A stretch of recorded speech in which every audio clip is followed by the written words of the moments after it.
बिस्मिल्लाहिर्रहमानिर्रहीम जी। आज मैं बनाऊंगी चिकन कोरमा। इसमें हम टमाटर इस्तेमाल नहीं करेंगे, सिर्फ दही और प्याज़ों से हम ये कोरमा बनाएंगे और इतना मज़े का बनेगा। तो ये 1 किलो चिकन कोरमे की रेसिपी है। इसके लिए तो सबसे पहले हम प्याज़ों की इस तरह गोल गोल कटिंग कर लेंगे। ये लंबाई के रुख में कटिंग नहीं करेंगे।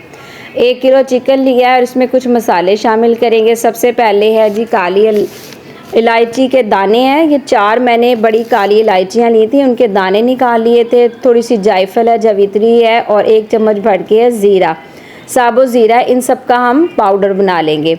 यहाँ पे लिया आधा किलो दही। आधा किलो दही में कुछ मसाले हैं जिनमें है काली मिर्चें, लौंग और छोटी सब्ज़ इलायची। इसके अलावा नमक और लाल मिर्च और धनिया पाउडर। इसमें हल्दी शामिल नहीं करेंगे। इन तमाम मसालों को हम दही के अंदर मिक्स कर लेंगे और इसके साथ ही हम लेंगे अब प्याज यहाँ पे मैंने लिए हैं 1.5 पाव। 1 किलो के चिकन कोरमे में 1.5 पाव प्याज लेके इनको गोल गोल बारीक बारीक काट लिया। अब सबसे पहले तो हम 1.5 कप लेंगे ऑयल और ऑयल को कर लेंगे अच्छी तरह से गर्म, क्योंकि ऑयल में जब हम प्याज डालें ना तो ये फ़ौरन से फ्राई होने चाहिए। प्याज़ों को पहले हम तेज़ आंच पे जो है ना फ्राई करेंगे। उसके बाद 2 से 3 मिनट के बाद हम इसे आंच को हल्की कर देंगे और प्याज़ों को हम हल्की हल्की आंच पे फ्राई करेंगे ताकि ये सुनहरे रंग के हो जाए।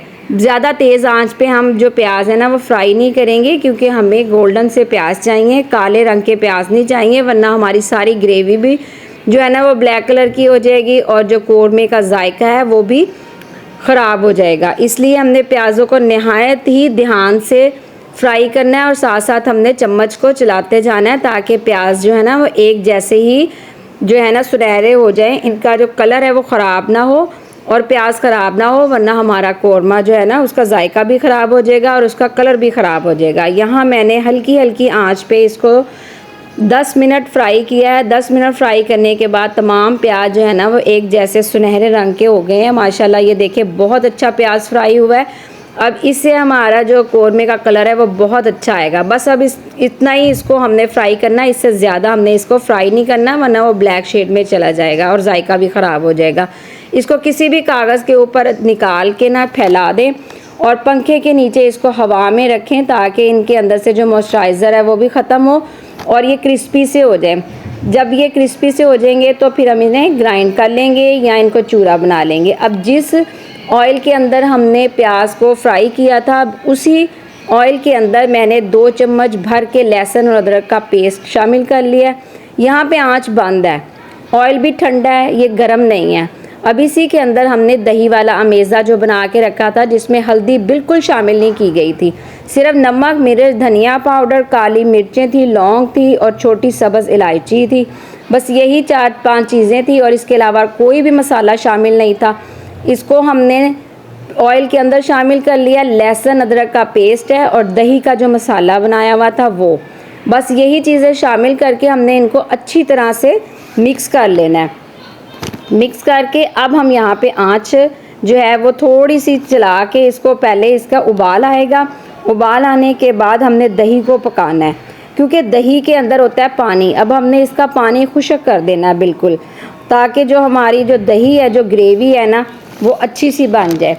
और ये चिकन जो है ना हमारा बनेगा वो इसी ग्रेवी के हिसाब से बनेगा। अब हम इसकी पहचान ये है कि आपने ना जो दही है ना इसका दाना बनाना है, यानी कि दही के अंदर से जो पानी है वो ख़त्म हो जाए। अभी बबलिंग हो रही है ना तो ये यहाँ पे अभी जो है ना अभी थोड़ी सी कसर रहती है। अभी जब ऑयल नज़र आएगा ना बिल्कुल ऊपर तो ये ग्रेवी जो है वो बहुत अच्छी सी बन जाएगी। बहुत ज़्यादा भी हमने इसको खुश्क नहीं करना, बस ये देखना है कि दही का पानी खुश्क हो जाए और घी जो है वो निकल आए। ये देखिए अब मसाले में घी निकल आया। अब मैं इसके अंदर 1 किलो जो चिकन है वो शामिल कर दूँगी। अब चिकन को अच्छी तरह से इस ग्रेवी में हमने मिक्स कर लेना है अच्छी तरह से, और आंच को हमने यहाँ पे थोड़ा धीमा कर देना है। हल्का आंच पे, हल्की हल्की आंच पे अब हमने इसको ढक के पकाना है। पहले तो सारे दही के अंदर ना ये जो चिकन है इसको अच्छी तरह से मिक्स करके तो फिर मैं इसको ढक दूँगी। ये तकरीबन 10 से 15 मिनट इसको ढक के अच्छी तरह से हल्की हल्की आंच पे, दरमियानी आंच पे हम इसको स्लो आंच पे पकाएंगे। और हमारा यहाँ पे जो गोश्त डाला था, ये गोश्त चिकन जो डाला था ये भी गल जाएगा और हमारी ग्रेवी भी बहुत बेहतरीन है। इसमें पानी नहीं ऐड करना, चिकन का पानी भी निकलेगा और दही का भी पानी पहले से मौजूद है। ये देखें, ये 15 मिनट बाद जब मैंने ढक्कन हटाया है ना, ठीक 15 मिनट के बाद ये मैंने स्लो आंच पे इसको पकाया। ये देखें गोश्त भी गल गया और ग्रेवी कितनी प्यारी है, कितनी मज़े की है। ये ग्रेवी इतनी रहने देनी है, इससे ज़्यादा आपने नहीं सुखानी, फिर वो आखिर में मसाला और सूख जाएगा, क्योंकि अभी हमने इसको और पकाना है। तो यहाँ पे ये गोश्त बिल्कुल गल गया, इसकी बोटियाँ बिल्कुल रेडी हैं, मसाला बिल्कुल रेडी है। अब इसको आँच को आप हल्की रहने दें, तेज़ आँच पे अब ये काम नहीं करना, आपने स्लो आँच पे ही आप ये जो है ना आगे गोश्त को तैयार करेंगे। बस ये बिल्कुल अच्छा सा हो गया, ये ग्रेवी बहुत मज़े की है। अब जो हमारा अगला स्टेप है वो ये है कि जो हमने मसाला बनाया था ना जायफल जवित्री का और काली जो साबुत इलायची थी उसके दानों का और ज़ीरे का, अब यहाँ पे हमने वो पाउडर जो है वो शामिल करना है। और इससे पहले हमने जो प्याज थे ना वो शामिल करेंगे। ये जो चिकन है ना बनाना कौरमा, ये बहुत ही आसान है। ये प्याज थे ना जो हमने ब्राउन किए थे, अब इनको मैंने चूरा बना लिया है। कूंडी डंडे में बना लें, कूंडी डंडे में बना लें, या अगर आपके पास ग्राइंडर है उसमें बना लें, या हाथों से ही, मैंने तो हाथों से ही इसको अच्छी तरह से मैश कर लिया, तो क्योंकि काफ़ी कुरकुरे से हुए हुए थे तो मैंने हाथों से इन्हें अच्छी तरह से मैश कर लिया था।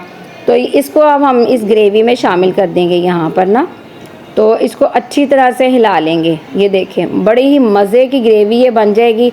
और इसका कलर देखें कितना प्यारा हो गया है माशाल्लाह, इसका कलर देखें बहुत ही मज़े का हो गया। क्योंकि जो प्याज है ना, सबसे जो इम्पोर्टेंट काम है ना वो यही है कि आपने प्याज़ों को ना एक जैसा सुनहरा रंग करना है, इनको जलने नहीं देना, ताकि इसका जो जायका है ना वो हमारे कौरमे को ख़राब ना करे। ये माशाल्लाह बहुत ही मज़े का यहाँ पे कौरमे का जो जायका हो गया है। और ये अब हमारे पास जो पाउडर है अब वो शामिल करेंगे हम इसके अंदर। ये भी बिल्कुल पाउडर बना दिया था मैंने, अब ये भी शामिल करेंगे। अब यहाँ पे जितना भी काम है ना वो हमने स्लो आंच पे करना है और ढकना नहीं है, इसके ऊपर ढक्कन नहीं लगाना है, ये ढक्कन हटा के ही हमने ये सारा काम करना है।